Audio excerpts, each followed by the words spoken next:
It's bigger. It's louder. It's better than ever. This still isn't your typical motorsports podcast.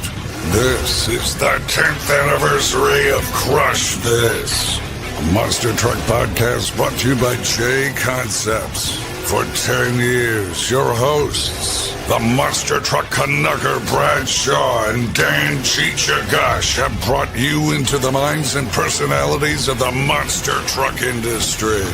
Strap in and hold on tight. This is Crush This!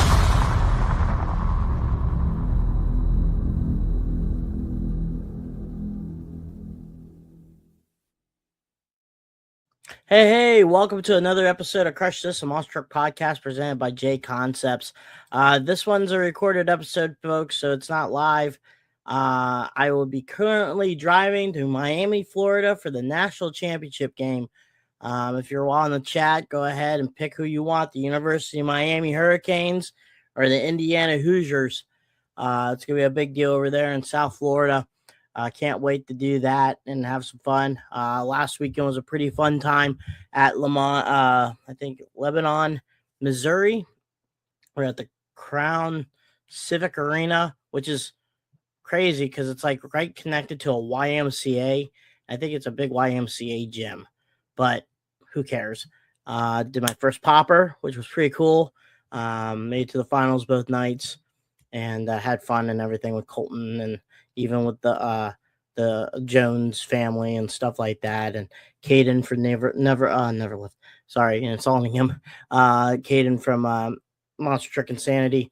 Pretty cool stuff. So I'll be looking around here the next couple weeks, but right now we're doing a couple of displays and stuff like that. I think the next show is actually going to be the two teams. The two for us Hall Brothers is going to be Madison, Wisconsin with Mark and Kurt. And I think the lineup now is going to have Tim Jones and I think a couple others. But outside of that, excited about that show. But I think I'll be in the Houston Auto Show.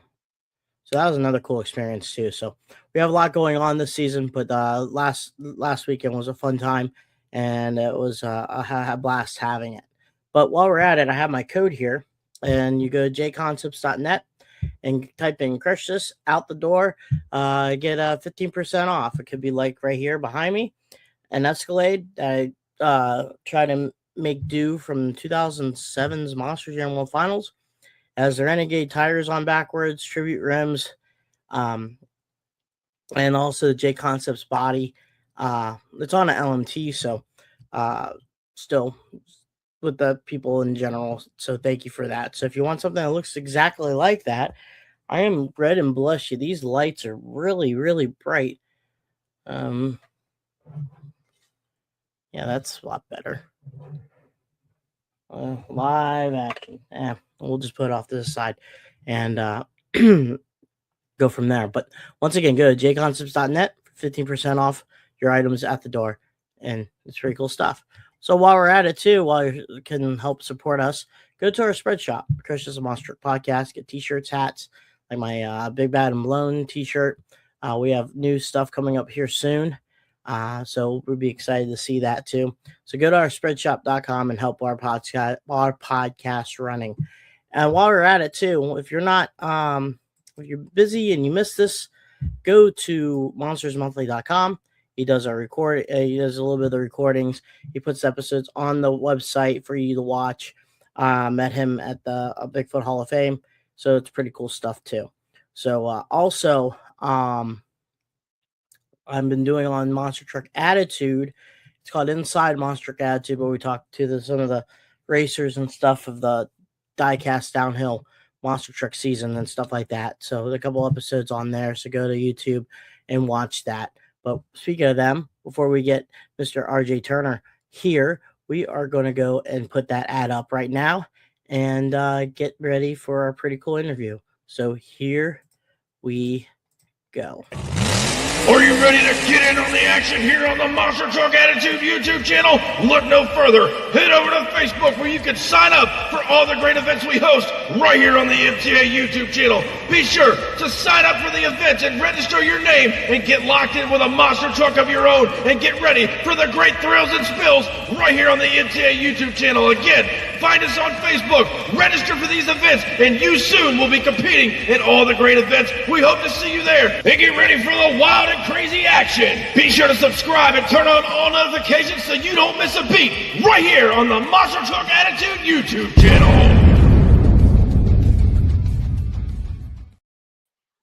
Man, I knocked that down the park again. Perfect transition. So right now we have Mr. RJ Turner, the driver of the War Wizzard Monster Truck, and he's here chilling with us today. So, man, how you been? And getting ready around that corner to get ready for first quarter there. Yeah, we had a pretty big deal at the PRI, so we pretty much had the truck almost prepped for first quarter. We got it back in the shop doing some maintenance. We sent our blowers out to have them freshened up. They were starting to get a little rough, but we're getting there. Won't be long. We'll be putting in the trailer and heading off to the first one. So speak about PRI, because a lot of people may not know. They hear about it. A lot of the diehard racers hear about it and stuff like that. And getting honored to be a product vehicle on the floor at the Indianapolis, convention and stuff like that. You're not dealing with just monster truck people, because you always could BS with them and stuff like that. You're dealing with NHRA drag racing people, NASCAR, IndyCar, backyard warriors, dirt track guys galore. I think every 5 aisle there was either a late model sprint car, a puller, or a modified pro mod drag racer or something like that. But you had different people making news. It's a big deal with the NHRA. So for the fans that don't have an experience with PRI, explain maybe how people know or what it is, the vibes of PRI in general. You just get to see anything and everything that has to do with any kind of motorsports. Like you said, you had the drag cars, the rock bouncers, they had a mega truck in there, tractor pullers, anything you could think of, they have there. They got a lot of nice, shiny, really, really shiny stuff in there. I like to be able to just go through and walk the aisles and kind of dream about things that I'd like to have, but it's kind of a little bit out of my realm, but it's nice to dream. So, there's a cool section there with the machines and stuff like that. Oh, yeah. Yeah. What is your favorite section? Is it the trailers? Is it the parts midway? Is it the metal, the welding, and or is the knickknacks, or, seeing fire suits? What catches your eye a lot? I kind of like just going and seeing all like the new engine stuff, the blocks, stuff that we would like to kind of incorporate into what we do. The technology that they have these days for like heads and blocks is kind of ridiculous for what we do, but it's I think that we could grow a lot more if we all kind of migrated towards newer engine programs instead of the the standard traditional big block Chevys or the big block Fords. Or it's just a lot of new things out there that I think could be implemented into the industry to change it. So you are that's crazy, because back-to-back episodes, even my boss Tim had mentioned where they would like to see a LS Godzilla or a Gen 3 Hemi to process and be in, it's easy to push 1,000+ horsepower on these new power plants without really even trying or anything. And then you add they're already fuel injected, so you're already gonna get the computer and stuff like that. And then you technically could race the vehicle without even running on alcohol. You can run them on 98 octane gas, and you probably can run the vehicle without even filling up during shows. Middle shows, you probably could fill them up between shows, and then the longevities of the motors are probably going to be a lot better than the longevities of what we have now. A lot of people not understand that a lot of the monster truck engine is actually closer to a powerboat motor than anything else. And people don't understand, like, oh, these motors you can do in drag racing. Well, yeah, but they're going between 3 to 7 second run from 0 to 100, and then they're back. While on the monster truck, we're going 0 to 100 every single time. We're just popping throttle. And that's a lot of abuse for just. And I mean, I appreciate how these engines can last long. I mean, we're lucky enough to maybe last a year on some of these things. Yeah. But technology is just crazy, and it's cool to see through PRI on that knowledge. I have to say also, I feel privileged being your guys' special delivery driver on your parts. But how did that deal come up with the sponsorship that you got? And were you guys surprised, ecstatic that they asked you guys to bring the truck on display? It's something that my mother had worked on for years. We stopped by Red Horse booth every time we go in and talk to them. We stop by all of our sponsors multiple times throughout the weekend. And she just kept putting in their ear, you guys always have drag cars here, so let's do something different. And this time it actually happened, more or less. We were trying to get negotiations like early in the year to know whether we were going to do this for sure or not. And it didn't happen until like the end of September or something like that. So we pretty much thought that it was done and over with, that we weren't going to do it. And then when that happened, we were like, oh man, we still had the rest of the year to finish out running this thing. It's been ragged on. The body was a mess. The chassis was getting pretty rough. The 4-link bars, there was a lot of stuff that we wanted to do to this thing to get it presentable and as clean and as nice as it could be for a show like that. And, we had 20 days to take it from a show to the PRI, and that was nonstop every day, but we made it. Man, and then I guess it's kind of also different to look at, how you have to put that in the arena, not arena, but the convention center, because they're not used to, they're used to, hauling it down. And some of these convention centers, they're very particular on how much fuel you have to be in there, and then also like noises and stuff like that.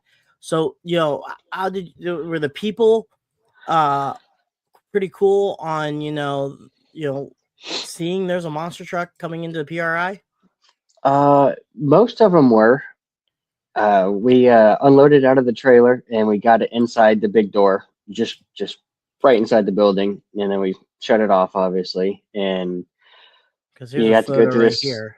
Yeah, you had to go through this whole like checklist. Like you said, no more than a quarter tank of fuel. All the batteries and everything has to be disconnected. There's a little extensive amount of things that you have to go through to be able to actually be in the building. Now, once we got in there, they were gonna try to pull us in with this little golf cart, and we didn't know that that's what they're gonna try with at first. Then they hooked this thing up, and it didn't even move it at all. So after a couple phone calls, everyone just pretty much decided, pull it in there. We didn't see nothing. So we did, and we pretty much got to the booth before the Popo came and got us. Now, they were trying to shut us down from, as soon as I went straight down the aisle, we had to make one right-hand turn to get down to the booth. And as soon as I made that right-hand turn, man, they were on me trying to stop me. But, we got down there, we got reprimanded a little bit, but it was the same when we left. There was no way to push one of these things in and out of there, so you have to drive it, and we just got to deal with the consequences, I guess. But it all worked out. Here's I'm on your a little bit on your your Facebook, and you're driving along here, and I have the comments and stuff, but you're kind of a little bit loud, but it seemed like there was a camera on you everywhere you're moving that thing, though. Oh yeah, I think leaving was the worst one. Setup, obviously there's everyone that needs to be in there. There's all kinds of stuff and boxes in the way, but we got all that kind of shoved off to the side. But leaving, it smelt like I had ran the truck for a good 4.5-5 minute freestyle ride in the brakes, because the whole time you're trying to go down the aisles, you got people standing off the side, and my mother's running in front of me with the RRI the entire time, but trying to respectfully go slow enough, idling, still riding the brakes. They were getting pretty toasty in there by the time we got to the door. Man, so you go ahead and your season this year. Well, you did a lot of jamborees and you do a lot of Darnell stuff, and I guess I get a lot of people asking about how you like the Michelin tires. I mean, you got your Goodyears, you got your BKTs. I know you ran in the start of your driving career with those the first gen BKTs, but you switched over to the Michelins. Why do you particularly like that? I know Kohler does too, but those are heavy sons of guns. Yeah, I weighed them. They're about 960 pounds a piece, tire and wheel. I didn't want to put them on at first. It was just kind of one of them last minute things. We were going through Goodyear so much, and these tires are laying around Rogers' farm. So we asked if we could borrow them for a little bit. We had nothing else to put on the truck. Did not want to do it because of the weight. Put them on, and then the truck just reacted better. It seemed to plant better. It seemed like it was made to be, per se. They take hits really well. The sidewalls on them things are like over a half-inch thick. So I have cut one, took a football chunk out of the sidewall, so we can confirm that they are very thick sidewalls. They work good. They hook when they need to, and they seem like they don't hook when they should. Was it last year at Springfield? A lot bigger risks during freestyle with those tires. Yes, we finally went ahead and did cut the side lugs off because those did bite me once. It was a really muddy corner that everyone was kind of having hiking up issues, and I kind of had a little attitude going because we were having issues with the truck, and I continued to run anyway, and it wound up dumping me over upside down. And it was after that show that we started cutting them lugs off because it was just ridiculous. I mean, they were getting into the shocks. Like every other weekend, we were taking shocks off because them lugs were just hitting them and they were knocking the caps loose.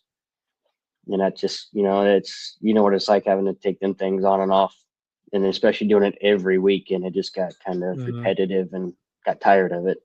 But they are my favorite tire. We still buy them up as much as we can. And a lot of people probably want to ask about the visual of that 41 Willys dragster body. Visually, I'm assuming it's a little bit chopped, right? Is it? Yes. So do you mostly look at the floorboard, or is there a guiding point, distance wise while you're driving that thing? I only look out of the floorboard when we go up to do like nose wheelies and stuff like that. Mm-hmm. The visuals aren't terrible. When we first took the truck over, it was, the hood sat, a couple inches up off of the chassis. And the more we ran, the more I wanted to see over the hood. So we actually got the hood sucked down straight on top of the chassis. Visually, it's not as bad as what most people would think. You can see, you watch when I'm out there running, even in racing, I'll come around a corner and just kind of see it brake check real quick for a second. That's just to get the nose down, because it used to be worse before we took the 14 inches out of the hood. But it's not as bad anymore. A couple of the normal trucks I've driven, it's not too much difference. And we have to say, because your truck's a unique truck, but the cool thing I appreciate is every year it's different. Kind of reminds me when Jerry Beck had Quad Chaos. You would have a different wrap every single time. Well, yours is not a wrap. Yours is painted every year. So what get you and your mom, and I'm assuming sometimes maybe your sister would have a 2 cents in, come up with the idea every year for a different paint job? Because that's not wrapped. I saw the high vis video that you guys did for the PRI truck, and you had to get a guy that did that, but you lived in Seattle, Washington, and you had to fly, get him down there to paint the body. But I mean, I told your mom I'm a fan of all that white. I think it was white with purple and green flames with War Wizzard and gold. Oh yeah, yep, like 2 or 3 years ago. yep. The 20th anniversary body. Yeah, I Yep. do like that one. But I've but how always does that? wanted to make it white, but that was kind of a last minute deal on that white body that we couldn't come up with a color, and I finally just said, you know what, screw it, white. White it is. It kind of clashed a little bit with the chassis being white-ish, but you know, it was still one of my more favorite colors that we did. That was actually a half wrap. Oh, So my mother, when we did those, she had them design it to where, you know, the key points that get completely destroyed when the thing rolls over, that it was an easy patch job. So we try not to have too much going on the front clip. That way it's a quick patch, because as soon as that thing rolls over, the front clip's junk. So she tried to make it to where it's an easy, you don't have to put a whole new wrap on it. You just put, you know, this little small section that doesn't really have to line up too much. But this body, this was my sister's idea. She actually found the guy here in Hagerstown. He's got all kinds of artwork all over the walls and buildings around here, and she wound up getting hooked up with him. And she's been saying that she's been wanting to do a graffiti body, and we just said, you know what, now's the time to do it. Go ahead and whatever we need to do it. And I was kind of skeptical at first, but once he got it finished, I was like, you know, I'm glad we did it. You know, that thing really pops. It's different. that's pretty cool knowing about that, because like I said, yeah, even though you had the half wrap, you're still doing bodies where it's still original paint and stuff like that. And Yeah. you know, people talk about how Gravedigger still has paint and stuff like that, but a lot of people they go with the wrap stuff like that. So that's pretty cool seeing that. We'd prefer to do the paint, even for touch-up purposes. It's the wraps, you know, you get a couple rollovers and it just starts coming off, and then it kind of goes downhill from there. At least the paint, you can kind of make it look presentable again. We've never really been too much big on the whole wrap deal, just because of that. You know, you got, say, $3,500 in a body, and then now you got another $3,500, $4,000 in a whole wrap for that thing, because that thing's not very fun to wrap. It's not. It's a mess. It usually takes, when we do it ourselves, it's a lot of cuss words, a lot of yelling at each other, and a lot of restarts. But we Yeah, I usually get it done and make the best of it. But I do really prefer the paint. It makes it pop. We're gonna do another commercial break here. We're gonna talk about your first time driving. Oh boy. Well, we'll be right back.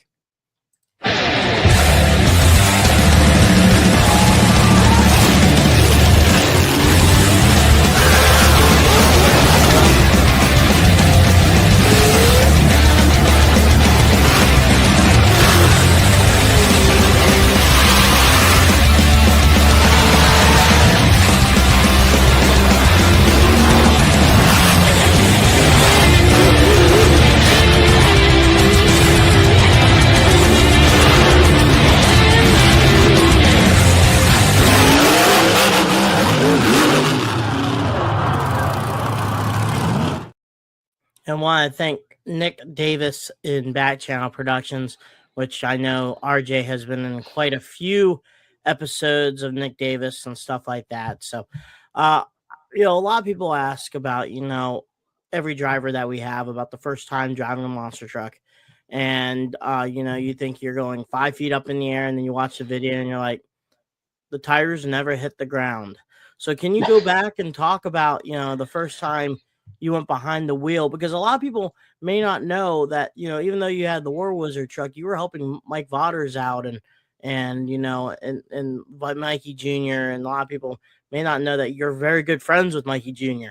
and, you know, you're Steve Thompson. And I always call you guys the Maryland posse because it just seems like you guys just came from Vauders' shop. And I know you guys go to different places, but, you know, you're all under that one roof. And, Yep. you know, your guys are, you know, Mike has a huge, good group of people around and, you know, like family. But can you go back to the time when you're about to get in a monster truck?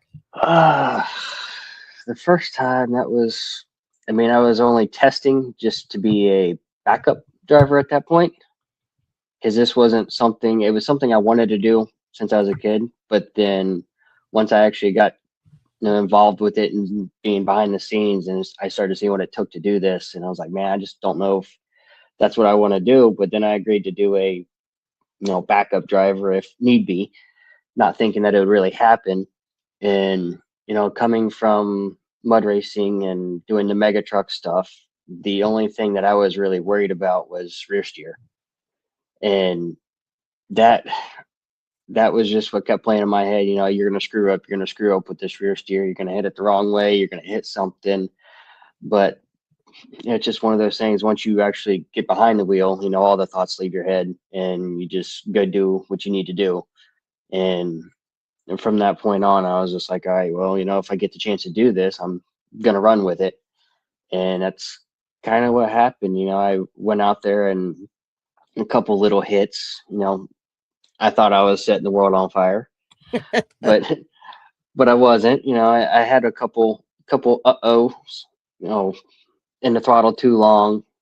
Luckily, nothing broke. And then I went out to do a donut and about slid into the road, continued ripping the grass up. But, that was the first experience. It was rough, but fun. There was all kinds of things going on at one time, and I really didn't know how to process it. All I knew is that's what I wanted to do since I was a kid, and now I'm doing it, and, don't screw up. But I actually I seen the video from that video right there not too long ago, maybe a month or two ago, and I was like, man, that was not good. Like, you look from where you first start, from where you first start to where you are now, you're like, wow, how does this even happen? That's just, people always talk about seat time, and seat time's everything in this industry. I've noticed that. I have progressed too about that. And, oh yeah. Yep. But what was the best advice that you ever received that helped you, and it's in your head, and sometimes it'll bring back memories going, okay, yeah, I'll do that, because we all stumble. We sometimes always get foggy, and we're coming around, probably you're coming around the turn and like, oh crap. Like I remember Mikey Vauders Jr. told me, if you think you're going fast, go faster. And I always get that stuck in my head. He told my sister the exact same thing on her first time driving. And her freestyle, she was doing pretty good. And he told her right before the show started, just remember, if you think you're going too fast, you're not going fast enough. And she wound up sending one of my trucks a little harder than any of us really wanted to. That made me get out of the truck and sit there. I'm like, use your head, kid. What are you doing? You're supposed to get the feel for this. You're not supposed to go out here. Now we all had to follow this. We don't want to go do that right now. This is a small fair show, and you're out here 20 foot in the air. But yeah, that's if you think you're going fast. No, she was definitely going fast. She was out of gear. she was out of gear. But as far as advice, I don't know. I was always told, watch certain people and try to have like the rhythm, the momentum. Like, you don't back up. Anytime I back up, I feel like I've failed at that show pretty much. I've had a couple uh-ohs with that when I've gotten aggravated and I refused to back up, and I just went ahead and dumped it over. That's not exactly what we want to do, but I mean, Mike Alan Pizzo and told me people about like the Pizzo flow. about what? Flow. You can make a bunch of noise and look like you're going fast, and people don't even care. Hartsock was the same way. Yep, he'd watch me go out there and I'd hit cars, and I'm new. I don't know what I'm doing anyway. And the truck would wind up wanting to get all out cattywampus on me. And he'd be like, why are you throttling through these cars, boy? You just flow. Make it sound like you're going fast. Good momentum. You let off before you even hit the cars, and you smooth sailing. You don't even have to go out there and wad your stuff up. Well, makes sense now. After a couple of times of thrashing and thrashing and thrashing and thrashing and be able to make the next show, why everybody else is sitting there in the chairs, just watching you. It's like, one day this kid will learn. You know, it took some time for me to get that through my head, but you know, every now and then, all of us, we kind of go our own path and make some mistakes. But that's the only way to learn. And Yeah, then next yep, time, yep. don't do it again. Yeah, yeah. I've made This a good weekend, bit of mistakes. I made the finals Friday night in Lebanon. But the thing was, I got lucky because the other person on the final turn lost their front steer and missed the ramp Oof. completely. The reason why was because on the first jump, I overshot. The Oh, other person lied. You see my truck going over, and I'm like, oh, there's a wall coming here soon. And I had a hit and turn the truck, and I'm around the brim coming around, and the person went ahead and they kind of went inside and missed the ramp. So I just laid up and I moved on to that. But still, I learned that you're overshooting it, and then I came around and lobbed it over, and I lost front steering. So oh, it bit me, but still we came back and I took on shoot, I'm brain farting. Tim Jones's boy, Trip Jones. yep. That boy's even though he's out of 11 shows, he's just going and he's learning pretty fast and stuff like that. But it was fun facing them. But yeah, I learned not to do that, and I went ahead and try to get the flow of things and stuff like that and go from there. But the flow freestyle and just Yeah. trying to make it there. One person said, make it. You ever try to make your freestyle like a time trial race? There's been a few times. You know what I'm talking about? It doesn't always work that way, but No. So are you a point right now where it's like after the first hit, you just throw everything out the window and you just hit whatever you see? pretty much, because a lot of times the way that our truck works with the spools front and rear and those tires, I've had my handfuls of steering issues this past year. From doing Odessa, Texas, like one of the smallest arenas you do, with zero front steering. That was fun. But I try not to plan anything. I really don't even plan the first thing until I'm already, out of the hot pits. I feel like that if I try to plan something, it's gonna go south. I'm gonna get aggravated, and it's never good when you get aggravated. If you just go out there and have fun, it seems to work a lot better. That's one thing I've had to learn and try to keep in the back of my head. Just go out there, have fun. Don't worry about trying to plan anything out because it never works. Never. Speaking of which, you're like one of the few trucks that run spools in the front and rear also. I mean, I know a lot of people go with the locker in the front, spool in the rear, or open in the spool, but you won't go both. I mean, outside of, knowing about you being, I think, the closest successful person to do that compared to the only person I can think that do that is whoever drives a men's truck. Because Tom has spools all around, but you have to drive your truck a lot different than a lot of people have to drive their vehicle. And it sounds like with the spool in front and rear, it sometimes can be frustrating. Yes, especially like where you're going to be going, Madison, Wisconsin. We've been there for 7 years, last 7 years now, and concrete and cars in that little arena, it does not work well with spools. Every now and then it seems to be like spools too. I think doesn't yes, it? yes, Yeah, Kohler, yeah. The spools and those Michelins on the concrete seem to be a pretty good setup. I'm able there. You're not gonna hook up on the concrete with the Michelins. They're so hard. It almost gets you in trouble because they are slick and walls come up pretty fast. Because no matter what, with those spools in the front, you are gonna push.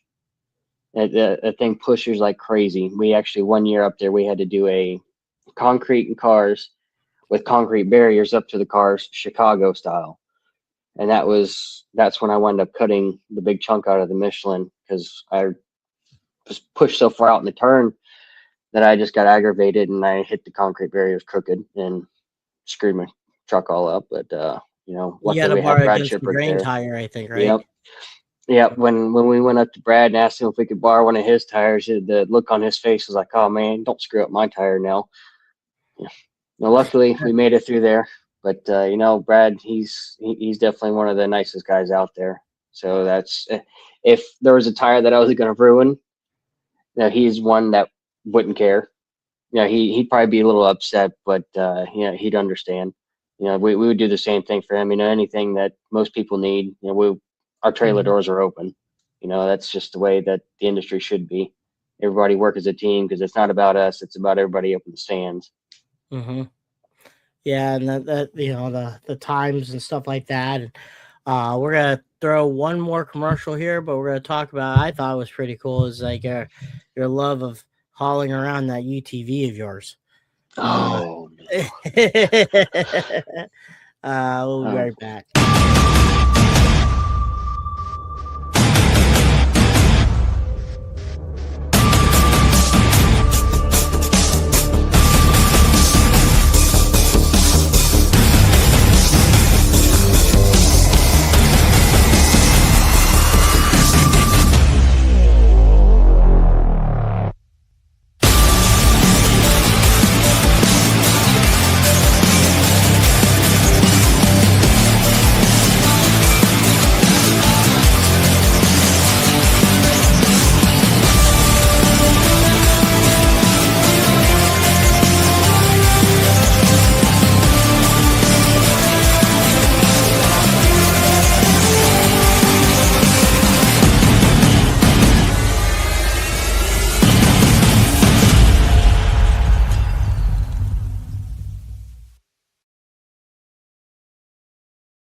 Yeah, I dropped the ball on that. So if you cook a little quick second there, you get to see the J Concept stuff. Okay, I'll just throw it up there for you folks. There it is. Just go there and I'll just leave that for this last portion of it. But a lot of people know if they do a monster truck show with you, notice that your traveling vehicle isn't like a car like Devin Jones brings SUV. Yours is like a jacked up modified UTV, and yes. you run that thing everywhere, no matter what. Sometimes places in the rain and stuff like that. But Jurassic Park. Yeah, Jurassic Park stuff, But how did that come about? Why did you pick that instead of like maybe a golf cart or something that could be like what we use, an ATV to haul tools and stuff like that? I've wanted one of those for quite some time, and we were starting to get to the point we were heading back to Florida, where I was born and raised. So all our buddies down there have side by sides, and we go to like Hogwaller and all these other places down there. And I didn't want to be the guy that just had to sit in the passenger seat in one of my buddies' rides. So we wound up finding this thing, got it immediately. Obviously, I had to buy 35-inch tractor tires for it, and then that wasn't enough, so we had to get portals for it. It wasn't really supposed to be the pit vehicle, but it quickly turned into it. We actually had we still take our car out for like long trips. For like first quarter, we take the car, but it's just there's a lot of places where we go that you can go out riding at racetracks. They always have plenty of property to go riding, or even anywhere near there. So just to have something extra to do. The four-wheeler, we could have got a four-wheeler, but I think it's just more you can sit back, relax, get stuck at the jamborees in the mud hole, and the pouring down rain with Cheech. Yeah, it felt like Jurassic Park there for a second, especially when the dinosaur crew's in the rig and they're just staring at us like we're a bunch of idiots. Yeah, that was a purchase that I really wanted, and I thought that I was going to use a lot as far as the downtime, that we have.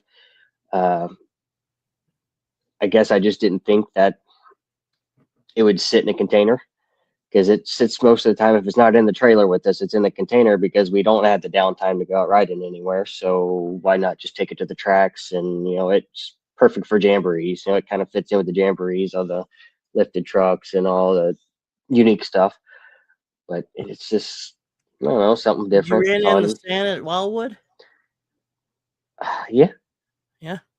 Yep. Speaking of we drive it. We drove it from down the beach all the way down to the hotels, down the streets and everything.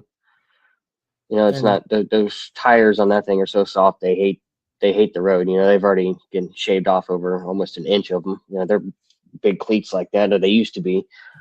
But it's, I don't know. I think our first year at the beach, actually, we got in trouble by the cops for driving it down the road. I guess we weren't supposed to do that, but they said as long as get in trouble last year. I guess the parking passes. I mean, I don't know. We didn't really see any cops this time. The one cop that did, he didn't even stop us. He just kind of followed us to the hotel and was like, "What is this thing doing here?" Well, this is kind of our transportation.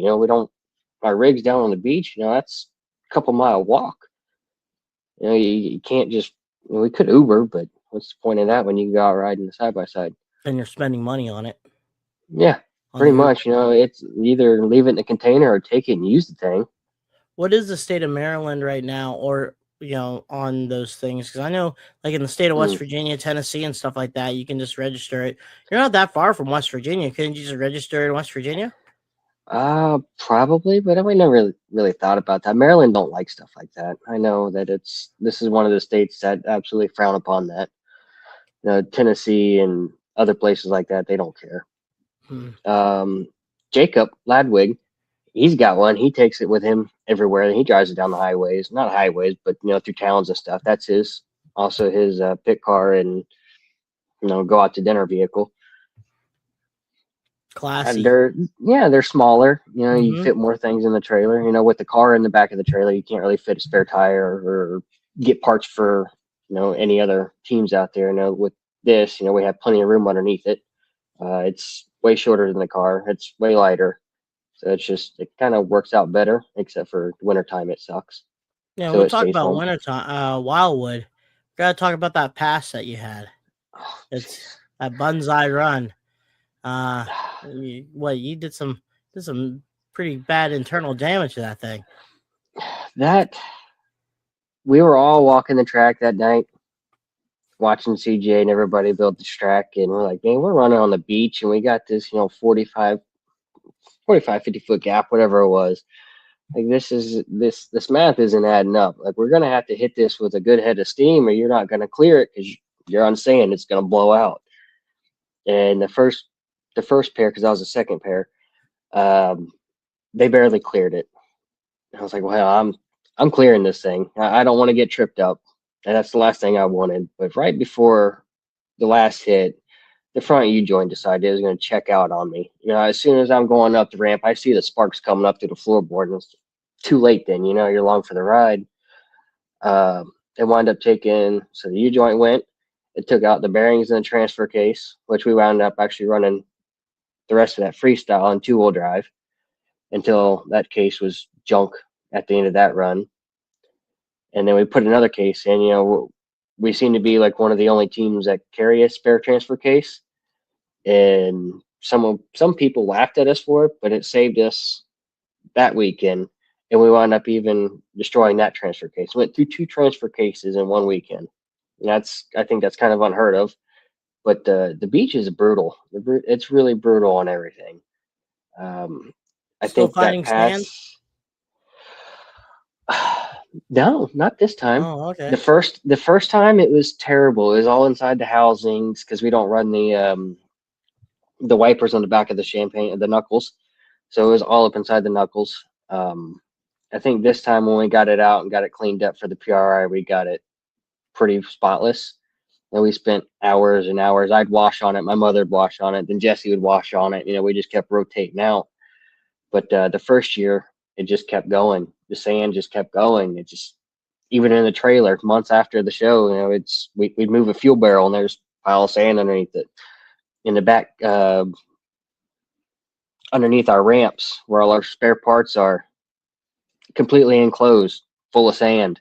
It didn't matter. The rig, inside the rig, sand everywhere. So I hate the beach, but it's one of the most fun shows out there. Definitely like a bucket list show. But I don't think I could do the Virginia Beach. That 5 show one's weekend. the sand. Oh, Everyone okay. says that's just a nightmare with the loose sand. Wildwood's pretty tight, but they say that it's pretty brutal on trucks. It's bad when you bring in backup trucks because you know that it's just a brutal. It looks like a fun show, and it probably would be fun to do, but it's just you got to have your parts and you got to have plenty of them. We've seen multiple transmissions, engines, and it's just you got to really want to do this to run that beach. Yeah, I've heard stories from my bosses about the beach, and I kind of want to dodge that like the plague. That's what I I don't know, thought. like cleaning up. Wildwood's not bad. Oh, It's okay. really not. Wildwood, the only bad thing is, like I said, everything in the trailer. 'Cause there's no getting away from that. You're gonna find Mm. that for months and months later. But I mean, it's more of a hard compacted sand. It's be pretty cool too. You're having your truck parked out. You leave the trucks outside, right? Yes. And then you hear the waves and the ocean. You just go behind the truck and just chill. So the first year, which was 2 years ago, was it Friday? Friday we didn't do a show. We just did like a little meet and greet. Uh, Everybody goes to bed. We come back the next day, and you could see the water line that the water had came up halfway up the tracks. We parked down by the water, so halfway up the track, that's 300 something feet farther up shore than the rig was. So we had water probably up to halfway up our wheels. All the rigs sitting out there on the beach. Oh my! Yeah, that was something else. But this year, but this year you guys learned your lesson and park a little bit farther ahead. No, that's where they want you to park every year. They like to have the rigs in the backdrop. Oh, okay. It's Yeah, it's not terrible. We heard that Virginia Beach you got to kind of park down out of town somewhere or something, but be able to park right there where you're running at's kind of nice. you guys still do displays along the boardwalk area of Wildwood? Like I know back in the Uh, day they parked the trucks in like hotels and little yes, yeah, areas. we set up for 2 days there at the hotels. All the trucks, you just walk down through the main strip there, and every hotel's got a truck at it. And then the day of show, we all parade down to the track. It's a pretty long hike, but it's fun. You drive down the road. Everybody there. I mean, everybody comes out. All the hotel people, anybody that has stores there, they come out, and just cameras everywhere. They really get into it there. So my last question here before we sign off. How excited are you to see your sister get behind the wheel of a truck? That's kind of mixed. I'm excited for her to do it, but I know that I'm going to have a lot of late nights because we've already been shown that she's not scared to hit the throttle. We just got to get her to work on hitting things straight Mm-hmm. until she gradually gets seat time built up to where she can read things and hit things crooked correctly. The last show that she did, she actually won racing. Beat me. That's not hard to do to begin with, but she beat me. She took everybody out, took me out in the finals. Freestyle I think came. She most of was the doing time, great. the way I've learned with you is if you want to race, you will race. But most of the time, you're like, I want to skip to the next part. Yeah. The Well, next I, track I of the think that freestyle. I feel like everybody at the shows has their own niche. Mm-hmm. Like when we run with you guys, Mark's around. He's racing. It's if you get slide one by Mark, you're really doing something. So when we go to jamborees, we know Mark is there to race. So then he goes out, he takes the racing because I don't have anything for Mark. That man's been racing longer than I've been alive. But I don't know. I Man, like you rock it freestyle during more. freestyle though. I wanted to be a racer when I started this, and a couple transmissions later, thrashing to make freestyle, I was like, man, I don't know if we can continue to do this. We need to make it through racing and then tear it up in freestyle. Now that's always our thing: make the passes, and then if it happens in freestyle, we really don't care. Now that's the big thing: make all your passes and kill it in freestyle. I think that's going to wind up being where my sister excels at. Also, is the freestyle. She's pretty good at it already. If we could just get her to hit things straight for now. Yeah. Her last hit and her last freestyle was one wheel off the dang ramp. If she would have had an open front end truck, she probably would have rolled it. But she knew right then she was pretty much done. She'd go out and spin a donut, a couple of Revolution donut, and call it quits before you get into some serious trouble. But it was also her first time walling cars too. So I think she's done better than I did when I was that new, especially iron walling cars. But probably how she probably got understanding is watching you though. Sometimes someone that's watching someone behind you watches what you have made in mistakes, and you're both learning, but she'll learn about what's going on and take it that way. Well, and she's got people like Mike Fodders. He's always working with her, telling her what to do. Definitely telling her to use the full range of motion on the throttle pedal. He told her he really wanted her to feel what forward power was like, and that's when she aired that thing out more than she should have. But people like him that's forgot more than most people in the industry will ever know. Having somebody like that in your group it really helps. Mm-hmm. Especially not only like driving wise, but when it comes to fixing something on the truck that I would think that's oh my gosh, I'm kind of screwed at this point. And he looks at it and says, that's nothing. That's just another night. Now that's a big help because there ain't nothing that man can't fix. So where's your next like event? Him and Pizzo. Yeah, Pizzo. Those guys. I remember I helped out crewing in Brookville, PA. I don't know if you ever did that show. Yeah. I think it was Preston Perez is driving the bus. It was only a Vaughter show, so him, Matt Cody was in the blue Iron Warrior, and Mikey was in Overkill, and Preston was in the school bus, and we were trying to put I think Preston lost a front drive shaft. And we were putting the bolts back on the drive shaft to the brake area where the third member at, and where the bolt go, it was all screwed up. And Mike said, "Put a piece of rubber right there, and then turn it in there, and it goes perfect." It stayed there. So that rubber's holding that bolt on that section, so we can run. We're good. So, all right, I learned it from that, and then some of the things he comes up with, it's definitely off the wall, but they almost always work, and it's crazy. It's people like him and P's on all the original guys that made this industry what it is. Without them, we definitely wouldn't be where we are today, for sure.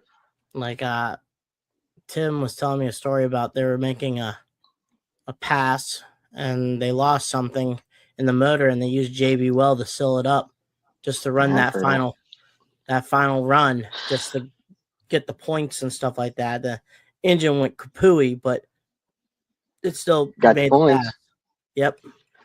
That's all that matters. Made the pass, got the points. So if it's already broke, what more could it really hurt? Yeah. Stuff to just to get by and stuff like that. I remember a couple times during shows. One show, I think it was one of our guys who left his planetary. He lost like 3 bolts in the planetary, and I just filled those up with silicone. Just to keep on going. And I've seen it. Yep. Kept on going. I mean, the one time it was your show in Mississippi, and I think it was Mark against Allen in the finals. Yeah, I remember that. We told Alan, hey, you only got like 3 bolts on your planetary cover on Prowler. He's like, "Oh, I know. Well, just help me out here, and we'll just seal these up, and maybe it can last." Okay. Coming around the final turn, Alan's truck stops, but his planetary cover doesn't. His planetary cover crosses the finish line before Mark, but the truck didn't cross the finish line. So Mark still won, but even though Alan's planetary still crossed over the line. And it was like, remember that one. He's like, well, we tried it. So it went from there. I mean, record books show right now the world's fastest monster truck is not Joey Sylvester's Bad Habit. The world's fastest monster truck is Chris Bergeron's Brutus back in like 2002 in Pro MT. My boss Tim has a paper speed thing where his lug nut went 300 miles an hour and tripped the line. So on the paperwork, it says Chris Bergeron Brutus 300 miles an hour. Wow. But the lug nut went through I could see it. Went past the light before he did. So that's crazy. So technically on paper, Bergeron's still the world's fastest monster truck. That's a technicality. Yep. That's an asterisk. But still, that's still pretty funny. But where could people get to see you and War Wizzard for the first time this year in 2026? Our first show, I believe, is Odessa, Texas, February 20th. Something, yeah, yep. That's become one of the places that we really like to go, even though it is one of the smallest arenas out there. But the lineup of trucks that Matt brings in is flawless. You know, it's definitely a show to go to. I wouldn't be surprised if probably be you and Tim Jones's two trucks. Yep, Tim's there. Yep. A couple of years ago, it was us, Tim Jones. They had two of Jerry Beck's trucks. Shoot, who else? I think they had a couple throttle monsters there too. I mean, they bring in a heck of a show there for what that place is, and they pack it. A-hole Willie Fest. Yeah, oh yeah. Oh. So I love going to shows with Tim. Now he is probably the only person that when we go to shows, and if I'm lucky enough to run before him and we got to park outside, I come sprinting back in the arena to watch him because I just know that something's fixing to happen. And he's definitely one of my favorite guys out there to watch. Yeah, him and Jerry Beck. Yes. Both of them. I just like watching Tim go across the whole arena in first gear. It seems like 10,000 RPM. He did a a-hole wheelie last weekend. He had a new truck and ripped the bed sides off of it. That don't surprise me. No, not at all. And then he thought perfect. He was smart enough to eat a Frosty. Well, he didn't fill in the blank that he's lactose intolerant. So he made him and his girlfriend, fiance, and his son drive the next night because he was hanging on the porcelain god all night long. That seems to be me anymore. I mean, that's why I can't eat show. At shows, I will go all day without eating, all night. I can't really do it. You know, I don't know if it's just getting older or what it is, but it does not sit well with me. You don't like the last second bathroom trip? Oh no. Yeah, get it out of your system. I'm the one that has to use it during intermission. I haven't got the pre. I sit there and everything like that, but when an intermission comes, I'm like, I'm out. I got to use the bathroom. Gotta go. Yeah. Yep. And then that's pretty much it. I don't really eat before the show. No. Maybe a few hours before. Like if it's like a 4:30 or 5 o'clock pit party, 7 o'clock show, I'll eat lunch, but I won't eat anything before the show. Yeah, and then afterwards, if there's a Waffle House or something open beforehand, I'll hit that up after the show. Oh yeah, that's all fair game then. You got plenty of time. But I can't eat. I don't see how people do it. There's some people that do that stuff. They eat beforehand. Yeah, they go and get ice cream like Denver, the Ecton camps. Always have ice cream. And it doesn't matter if it's 5 minutes before the pit party and they're over there chowing down on some ice cream. I don't know how they do it. It's more power to them. I wish I could, but I can't. I'm beginning to believe it's like a superstitious thing, because it's like I hear stories of people going, "I'm ready to get jump out," and they have to use the bathroom as soon as they get in it, and it's like, I don't know how many times when I was crewing a Monster Jam, and I was helping out with like Woos and all them with Adam Anderson, and Adam's winning qualifying, and the announcer's wondering where Adam's at, and Woos is like, he just went there to take a piss. And then Woos has to go in and do the interview because Adam booked it out to use the bathroom. It's it's all the behind the scenes stuff. Yeah, it's good stuff. So for me, I don't try. If there's like a afternoon show, and between that, the breakfast is probably breakfast and dinner. I won't eat anything between hand. I'll drink water and stuff. I'll drink fluids, but food wise, no. Yeah, it's hard for me with all the Renegade shows that we do. That's usually 2 shows in one day, so they cater a lunch after the first show, and it's most of the time I don't want to eat, but usually they got some pretty good food there, so you kind of have to suck it up and deal with it at that point. That's the one thing I like about the jamborees, though. Like that one like the Saturday where they do just racing at like around noonish, and then freestyle around 8:00 ish, where everything's so blinded you don't even know where you're going. I think I took out there was a bunch of farm tractor tires on the track. I think I took them out more than anything else. That was sketchy. I don't know. Driving it, and we were basically blind. Yeah, figuring out stuff, but then again, but outside of that story, there's a long enough gap between both areas where we can eat and then be settled and ready to go before the next show time. That's what I do like about the jamborees, though. Yeah, I was kind of iffy on that situation at first, but it turned out that I kind of like it. It's do your racing, go out and do whatever you want to do the rest of the day, hang out. Come back a couple hours later, do your freestyle. And it's nice if you have an issue in racing, then you got all day to fix your truck. That's one good thing. But it seemed to work out pretty good for them, other than the lighting, especially for someone like me that refuses to give up on windshields that are completely trashed and scratched and tinted. It's really hard to see out of. It's like the Fig Newton sticker. It's dangerous. You can't see nothing out of it, but you make the best of it. It's still fun. Any social media people can follow you at? I think the Instagram is just War Wizzard Racing, and Facebook is War Wizzard Monster Truck Official. All right, cool deal. So Augusta, Texas, in February, right? Yes, 22nd, maybe. I don't remember the date exactly, but yeah, it's the middle of February, towards the end, actually.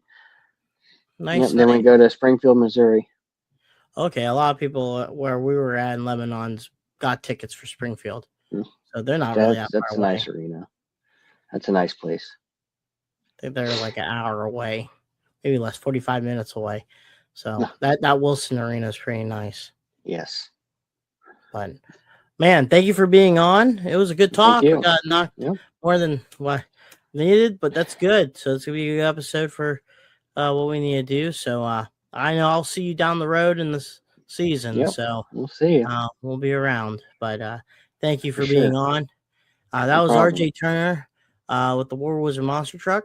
Next week, I believe, I don't know. So as a guest, I'll figure it out and go from there. Brad's once again in college doing his graphic design and stuff like that. But once again, keep your friends and family in check. Keep your animals inside because the wintertime sucks also just as bad as the summertime.